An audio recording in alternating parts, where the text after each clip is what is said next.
Hello everyone, I am Nihal Ahmed and this is Slick Self Learning Intellectual Classes। मैं आप लोग के सामने क्लास 10 साइंस का 10 चैप्टर लेकर आया हूँ, जिस चैप्टर का नाम है लाइट। तो मैंने पिछले लेक्चर में मैं स्फेरिकल मिरर से रिलेटेड न्यूमेरिकल करा चुका हूँ।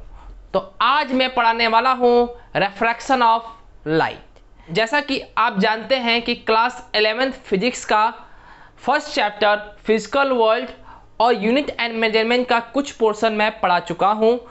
जिस किसी को अगर आप लोग को ये लेक्चर देखना है तो आप YouTube पे टाइप करेंगे स्लिक निहाल, यानी SLICNEHAL,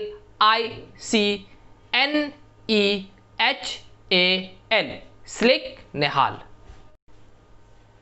मिरर से रिलेटेड एक क्वेश्चन है कि अगर कोई मिरर है, ठीक है, उसे बिना टच किए हुए मुझे पहचानना है कि ये कॉनकेव मिरर है कि कॉन्वेक्स मिरर है कि ये प्लेन मिरर है। तो पहचानने का तरीका क्या है? ठीक है, तो हम क्या करेंगे, उस मिरर के सामने जाएंगे। ठीक है, अगर इमेज का हाइट और ऑब्जेक्ट का हाइट दोनों अगर बराबर हो, ठीक है, तो हम समझ जाएंगे कि ये मिरर कौन सा है, प्लेन मिरर है। और जो इमेज बनना चाहिए वो कैसा बनना चाहिए, इरेक्ट बनना चाहिए, यानी सीधा बनना चाहिए।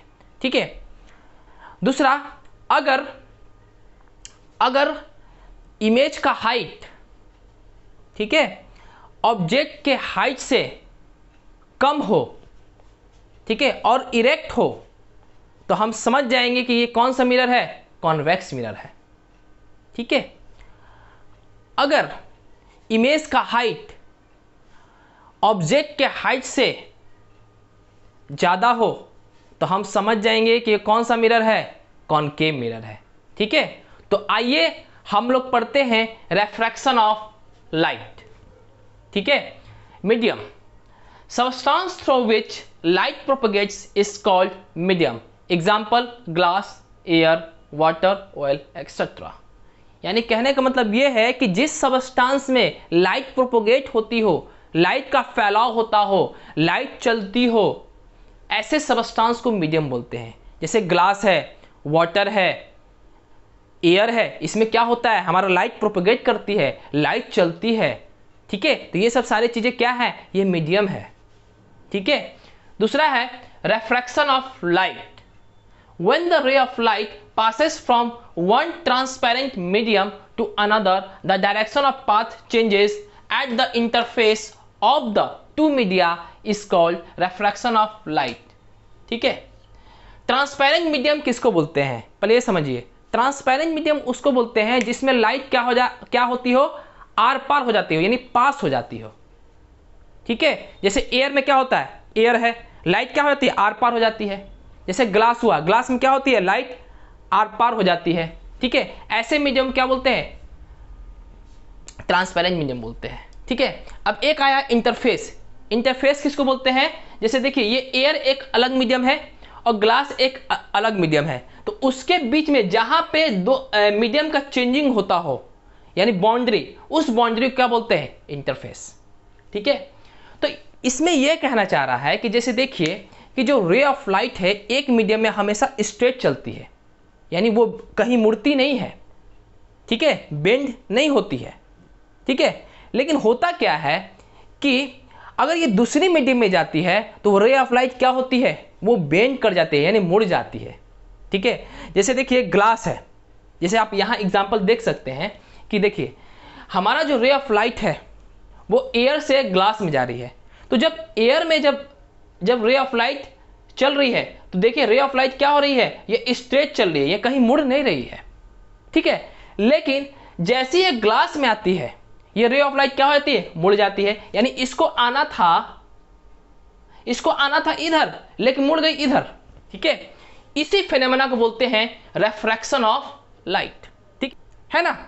अब यहां पे दूसरा एग्जांपल देख सकते हैं कि ये रे ऑफ लाइट जो है ये ग्लास में चल रही है। ठीक है, तो ये रे ऑफ लाइट कैसे चल रही है, स्ट्रेट लाइन चल रही है, यानी ये जो रे ऑफ लाइट है बेंड नहीं कर रही है, ये मुड़ नहीं रही है ग्लास मीडियम में। लेकिन जैसे ही वो एयर में जाती है ये रे ऑफ लाइट मुड़ जाती है, यानी इसको इसको आना था इधर, इसको आना था इधर, लेकिन मुड़ गई उधर। तो यहां जो फेनोमेना हो रहा है ये क्या हो रहा है, ये हो रहा है रिफ्रैक्शन ऑफ लाइट। ठीक है, यानी एक मीडियम से दूसरे मीडियम में जाने के लिए रे ऑफ लाइट बेंड कर जा रही है, उस चीज को बोलते हैं रिफ्रैक्शन ऑफ लाइट। ठीक है, तो देखिए ये जो OA यानी आपको ये देखने को मिल रहा है, जो OA रे ऑफ लाइट है उसको हम इंसिडेंट रे बोलते हैं, और जो OR है, ये OR जो रे ऑफ लाइट है उसको हम रिफ्रैक्टेड रे बोलेंगे। ठीक है, और जो PO भी एक रे ऑफ लाइट हो सकता है, क्योंकि रे ऑफ लाइट ऐसे भी आती होगी, है ना। तो PO क्या है, एक नॉर्मल रे है। ठीक है, अब यहां देखिए, यहां I क्या है, I इसको बोलते हैं कि नॉर्मल रे और इंसिडेंट रे के बीच में जो एंगल बनती है उसको बोलते हैं एंगल ऑफ इंसिडेंस। R किसको बोलते हैं, नॉर्मल रे और रेफ्रैक्टेड रे के बीच में जो एंगल बनती है उसको बोलते हैं एंगल ऑफ रेफ्रैक्शन। ठीक है, ये समझ में आ गया। तो आप यहां देख सकते हैं कि हो क्या रहा है इस पहला केस में कि when the ray of light passes from optically rare medium to optically denser medium, then ray of light bends towards normal after refraction। यानी कहने का मतलब ये है कि पहले आप ये समझ लीजिए कि ऑप्टिकली डेंसर मीडियम क्या होता है एंड ऑप्टिकली रेयरर मीडियम क्या होता है, और कि जिस मटेरियल का मीडियम का डेंसिटी अगर कम हो उसको बोलेंगे ऑप्टिकली रेयर मीडियम, और जिस मटेरियल मीडियम का डेंसिटी अगर ज़्यादा हो उसे हम क्या बोलेंगे, ऑप्टिकली डेंसर मीडियम। ठीक है, तो यहाँ आप देख सकते हैं कि हो क्या रहा है कि एयर क्या है हमारा, एयर हमारा ऑप्टिकली रेयरर मीडियम है, क्योंकि यहाँ पे डेंसिटी क्या है मटेरियल का, कम है, और ग्लास क्या होता है, ऑप्टिकली डेंसर मीडियम, क्योंकि इसके पास क्या है, मटेरियल डेंसिटी क्या है, ज़्यादा है। तो जब ray of light optically rarer medium में आ रही है, चल रही है, और चलने के बाद जैसे ही ऑप्टिकली डेंसर मीडियम के पास जाती है तो जो रे ऑफ लाइट है वो नॉर्मल के तरफ मुड़ जाती है। ठीक है, दूसरा आप देख सकते हैं कि when the ray of light passes from optically denser medium to optically rarer medium, then ray of light bend away from normal after refraction। ठीक है, तो देखिए यहाँ पे ग्लास यहाँ क्या बता रहा है, ग्लास क्या है हमारा, ऑप्टिकली डेंसर मीडियम है, एयर क्या है हमारा, ऑप्टिकली रेयरर मीडियम है। समझ में आ गया चीजें। तो जैसे ही ग्लास से एयर में जाएगी तो जो रे ऑफ लाइट है वो नॉर्मल से दूर जाएगी। ठीक है, तो इसमें आप देख सकते हैं कि जो एंगल ऑफ रेफ्रैक्शन है यानी ये एंगल R वो क्या होगा, एंगल ऑफ इंसिडेंस से ज़्यादा होगा, और इसमें आप देख सकते हैं जो एंगल ऑफ इंसिडेंस है यानी एंगल ऑफ इंसिडेंस है वो एंगल ऑफ रेफ्रैक्शन से क्या होगा, ज़्यादा होगा। ठीक है, अब हम पढ़ेंगे लॉ ऑफ रेफ्रैक्शन।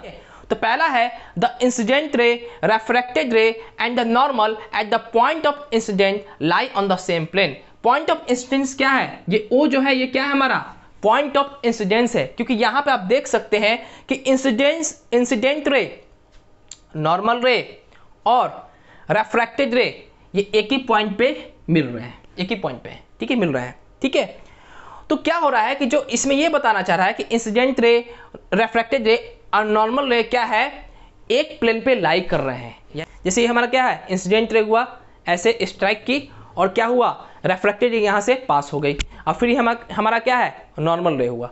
ठीक है, तो आपको देखने को क्या मिल रहा है कि ये जो तीनों रे है एक ही प्लेन पे लाई कर रहे हैं। ठीक है, तो ये क्या है हमारा पहला नियम है। दूसरा है sine i by sine r equal to क्या है, कांस्टेंट। ठीक है, इसी कांस्टेंट को क्या बोलते हैं, रेफ्रैक्टिव इंडेक्स। यानी कहने का मतलब ये है कि मान लीजिए कि साइन आई का जो वैल्यू है वो क्या है 1/2 और साइन आर का जो वैल्यू है वो क्या है 1/4। ठीक है, जब हम sine i by sine r का जब हम रेशियो लेंगे तो कितना आ रहा है 1/2 अपन 1/4 इक्वल टू क्या करेंगे 4/2 इक्वल टू क्या आ रहा है 2 नंबर आ रहा है।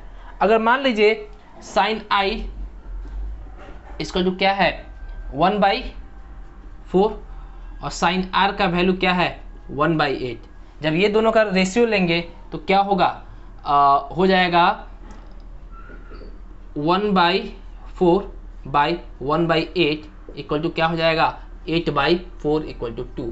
यहाँ देखने को क्या मिल रहा है, यहाँ देखने को ये मिल रहा है कि 2 क्या हो रहा है, दोनों तरफ क्या हो रहा है, कांस्टेंट हो रहा है।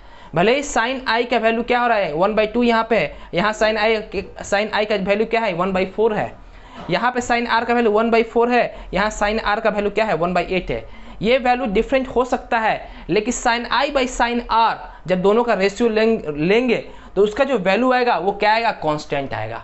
ठीक है, तो इसी कांस्टेंट को क्या बोलेंगे, रेफ्रैक्टिव इंडेक्स। इसको हम ऐसे बोल सकते हैं कि रेफ्रैक्टिव इंडेक्स क्या होता है, तो लिख से बोल सकते हैं कि the ratio of sine i and sine r is called refractive index.